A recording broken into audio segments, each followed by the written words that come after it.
akan kampu hoi kriya chua zana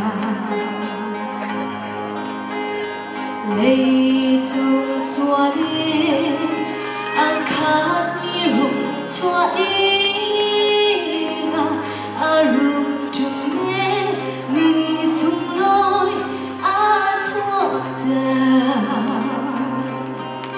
ruột thân thở hết vô lấy lỗ mình an khát dinh lấy sung loi để cho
lúc trên mùa yên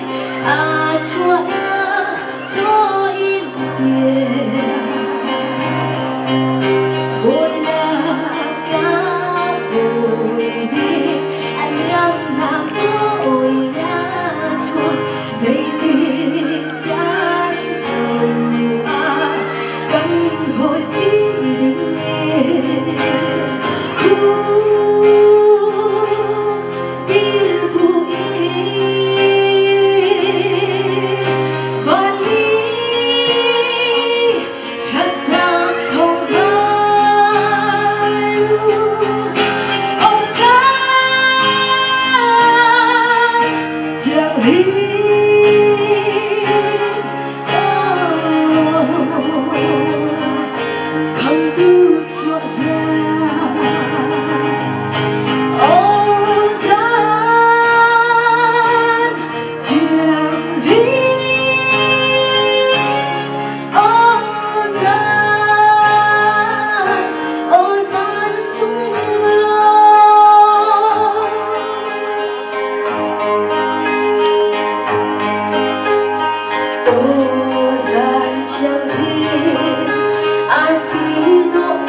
chua đi rung chung lên đi sung lối chua già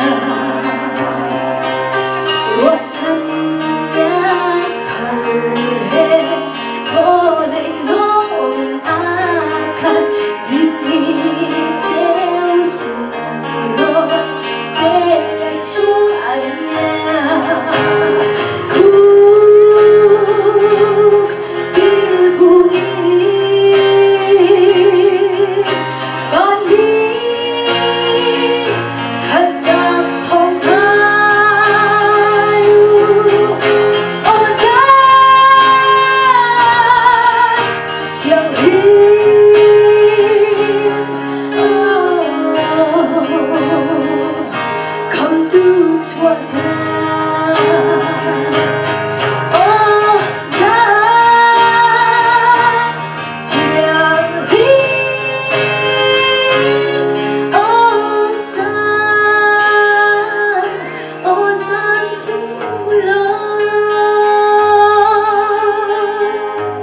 chân thân tâm xin chúc con say